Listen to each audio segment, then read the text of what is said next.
দেশ বাঁচাতে রক্ত তারাও দিয়েছিল, তবে ধর্ম নিয়ে কেন এ ঝামেলা?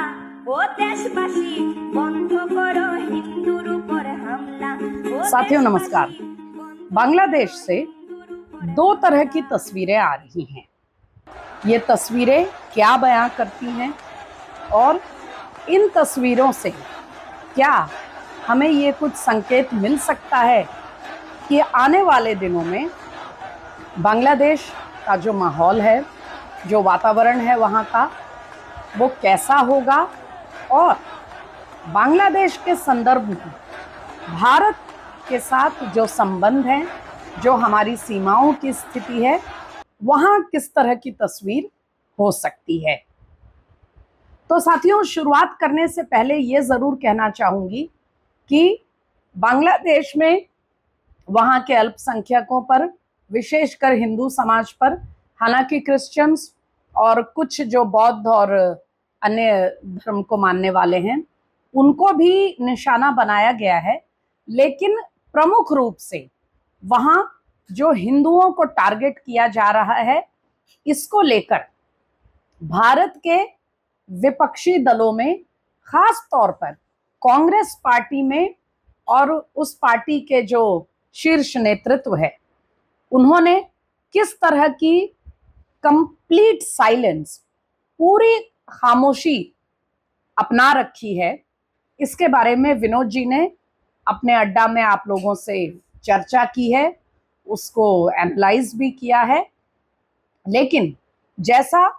पिछले अड्डा में मैंने आप सबसे अपना विचार रखा था कि हम और आप ये जानते हैं कि किसी मुद्दे को, किसी समस्या को लेकर आंख मूंद लेने से वह गायब नहीं हो जाता। तो वापस लौटते हैं कि बांग्लादेश से पिछले 1.5-2-3 दिन में किस तरह की तस्वीरें सामने आई हैं। साथियों, दो तरह के दृश्य वहां से मिल रहे हैं देखने को। पहले वो जो कि पिछले लगभग 1 हफ्ते से हम लगातार देख रहे हैं कि दिन रात, पूरी रात इस तरह के वीडियोस और क्लिप्स आते हैं, यानी दिन रात वहां पर जगह जगह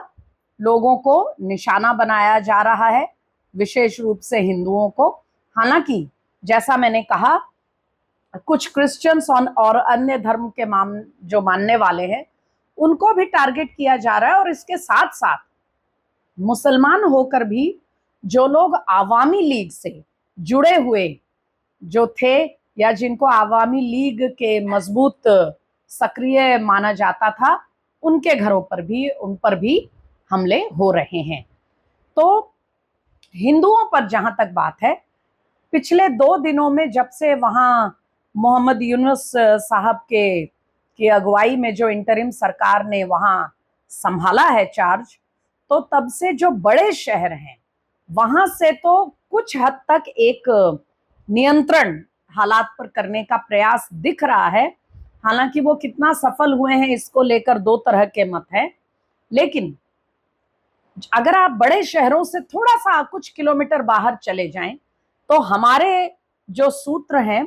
उनसे पता चलता है, और इस तरह के खबरें भी लगातार चल रही हैं कि छोटे शहरों में, कस्बों में और ग्रामीण जो इलाके हैं वहां अभी भी हालात पर, हमलों पर किसी तरह का कोई रोक नहीं लग पाया है। इसका प्रमुख कारण ये है कि पुलिस वहां की पूरी तरह नदारद हो चुकी है। पुलिस जैसा कोई एक मशीनरी,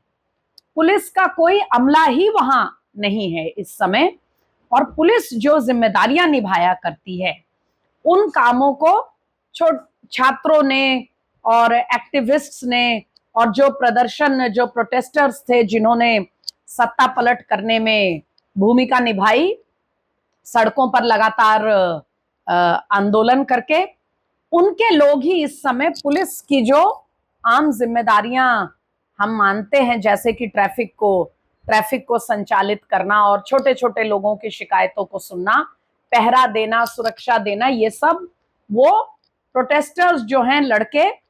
वही कर रहे हैं। और इनमें 12-12, 14 साल के बच्चे भी हैं, ऐसा भी सूचनाएं और तस्वीरें मिल रही हैं। तो आर्मी जरूर लगा दी गई है हर जगह, लेकिन आर्मी भी कहां कहां जा सकती है। इसीलिए जो बड़े शहर हैं वहां कुछ हद तक एक कार्रवाई नजर आई है आंशिक रूप से, लेकिन ग्रामीण इलाकों के हालात अभी भी बहुत ही चिंता पैदा करने वाले हैं। और लगातार हमलों की खबरें, लोगों के जान पर हमला, उनकी बच्चियों को अगवा करना, उन्हें उठा कर ले जाना और उनके व्यावसायिक प्रतिष्ठानों पर, दुकानों पर उन पर लूटपाट, डकैती और हमले करना, उन्हें बर्बाद करना, और पूजा स्थलों पर, मंदिरों वगैरह पर जो हमले हैं वो जारी हैं। जो दूसरी तस्वीर आ रही है साथियों, वो जहां ये पहले किस्म की तस्वीरें चिंता पैदा करती हैं, और हाँ, यहां मैं जोड़ना चाहूंगी कि आधिकारिक जो रिकॉर्ड है, आधिकारिक रिकॉर्ड ऐसा कहता है कि कम से कम 50 जिलों से या उससे भी ज्यादा जिलों से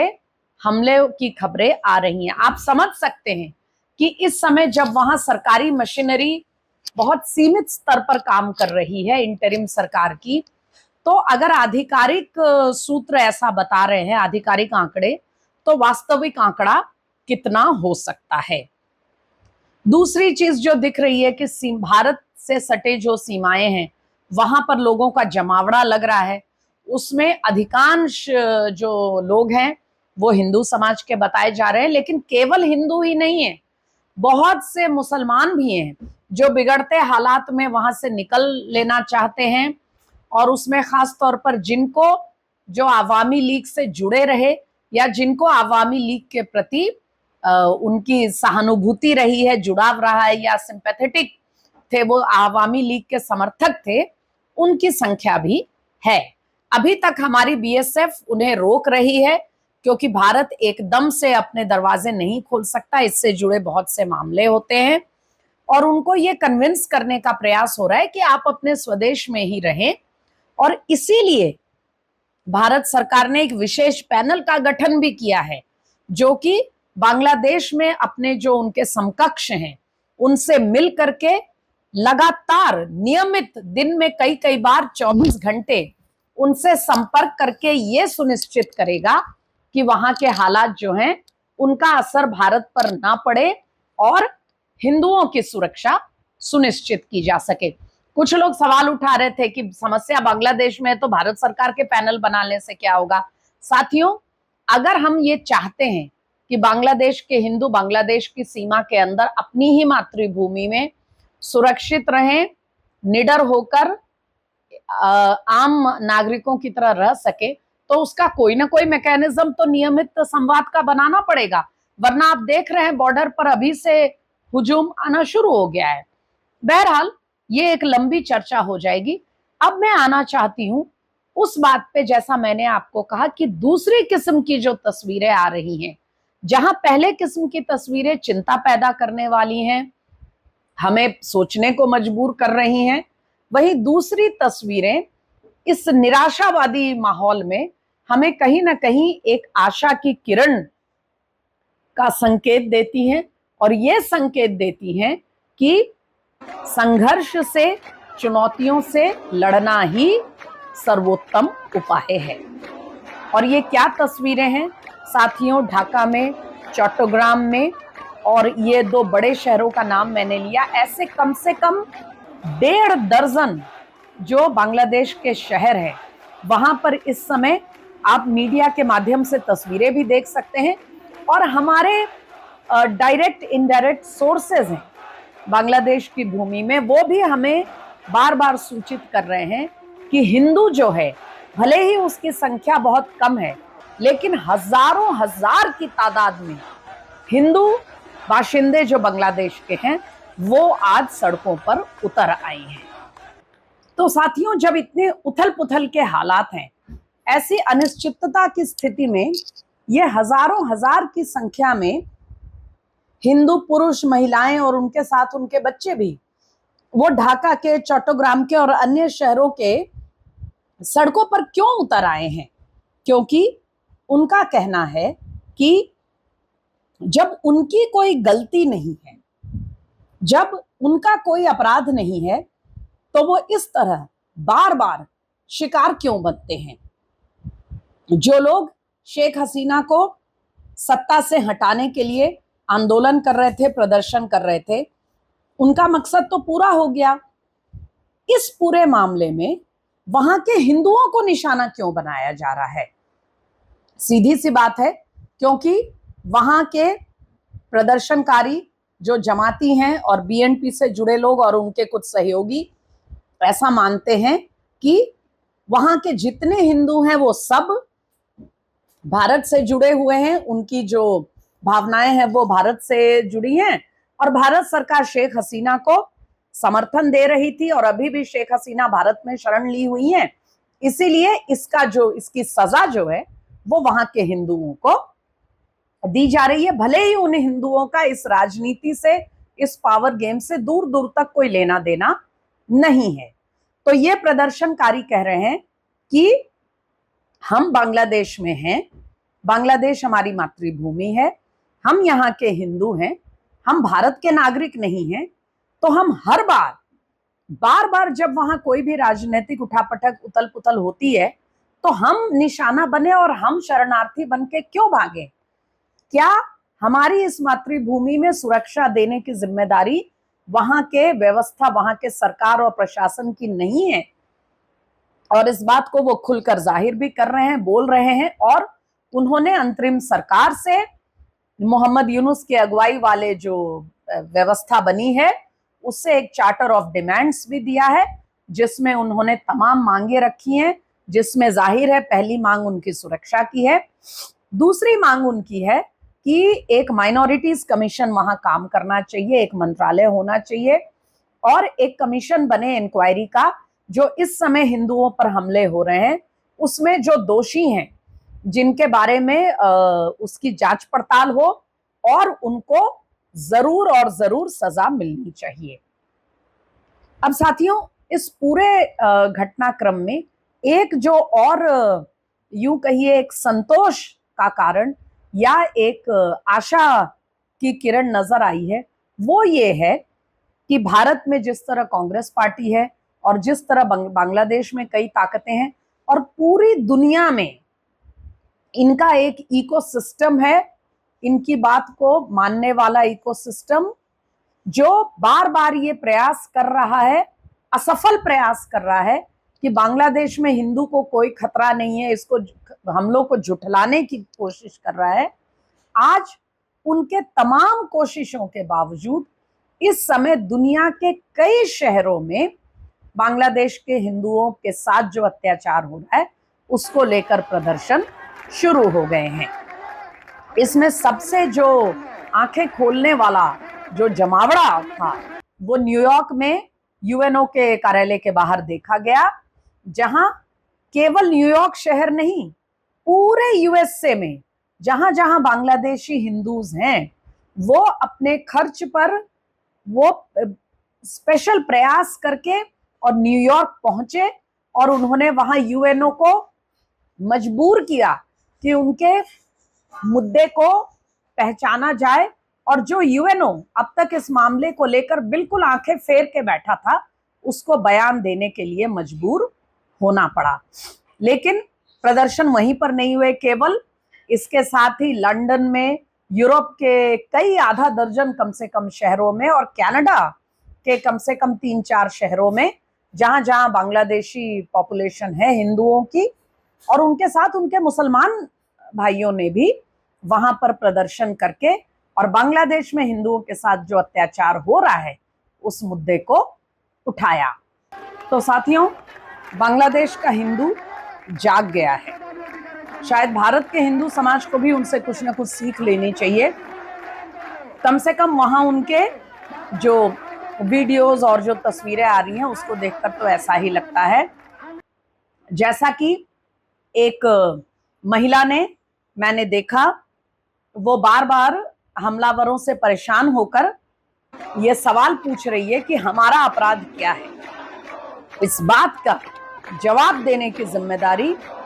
मोहम्मद यूनुस साहब और उनके प्रशासन की है। लेकिन आज बांग्लादेश के हिंदू ने यह स्पष्ट कर दिया है कि वो बार बार भाग नहीं सकता। और ये सच है साथियों, आप कितनी बार शरणार्थी बन सकते हैं। हम अफगानिस्तान से भाग आए, हम पाकिस्तान से भाग आए, हम श्रीलंका में कम हो गए, हम बांग्लादेश से भागते रहते हैं। तो यानी कुल मिलाकर एक किस्म की जो कट्टरपंथी ताकतें हैं, जिन्हें दुनिया में न कोई और धर्म का होना और न किसी और की संस्कृति का होना बर्दाश्त है, उसके डर से आप कब तक पलायन करते रहेंगे। ये संदेश हमें बांग्लादेश के हिंदू आज दे रहे हैं। ये ठीक है कि सीए जैसे कानून अपनी जगह जरूरी हैं, क्योंकि जो किन्हीं कारणों से आ गया है उसको एक सम्मान पूर्वक मानवीय सामाजिक जीवन जीने का हक है, ये हमें सुनिश्चित करना है। लेकिन चाहे सीएए हो या रेफ्यूजी के टर्म्स हैं, आप कितनों को अपने देश में शरण दे सकते हैं? क्या करोड़ों करोड़ लोग इस तरह से अपने अपने मातृभूमि छोड़कर आते रहेंगे? इसीलिए बांग्लादेशी हिंदुओं ने अदम्य साहस दिखाया है। हमारी जिम्मेदारी उनको ताकत देने की होनी चाहिए, और ये ताकत देने का काम मुझे विश्वास है शुरू हो गया है। जो लोग इन बातों को झुठलाना चाहते हैं उन्हें समय से पता चलेगा, लेकिन इस समय सबसे महत्वपूर्ण यही है कि बांग्लादेश के हिंदुओं ने अपनी जन्मभूमि, अपनी मातृभूमि में डटे रहने का जो साहस दिखाया है, ये संकेत देता है कि हालात बहुत अच्छे ना हो, लेकिन इससे कहीं ना कहीं एक आशा हमारे सामने पैदा हुई है। और ये तो आप सब जानते हैं साथियों कि धर्म के लिए अर्जुन को भी अंततः, हालांकि शुरू में वो डर गए थे, घबरा गए थे, उनके हाथ पांव फूल गए थे, वो दुविधा में थे, लेकिन अंततः उनको भी अपने ही संबंधियों के खिलाफ गांडीव उठाना पड़ा था, सिर्फ धर्म की रक्षा के लिए। तो आज बांग्लादेश के हिंदू, एक एक वहां का हिंदू, वहां के हमारे भाई, वहां की बहन अर्जुन की भूमिका में है, और हमारी जिम्मेदारी है उनको ताकत देना, और वहां के सरकार की जिम्मेदारी है उनकी सुरक्षा को सुनिश्चित करना। बांग्लादेश पर लगातार हमारी नजर बनी हुई है। हम चाहेंगे कि ये आपका अड्डा है, ये कोई खबर की बुलेटिन नहीं है। तो ये अड्डा तभी सफल होगा जब आप हमें सुनते तो हैं ही, हमारे साथ अपने विचार, अपनी भावनाएं भी साझा करिए। कोई नई जानकारी हमें देना चाहें तो जरूर बताइए, और हमसे आप सहमत हो असहमत हो, हमसे अपने विचार शेयर करिए। हमें सब्सक्राइब करते रहिए। फिर मिलेंगे बहुत जल्द किसी और अड्डा में।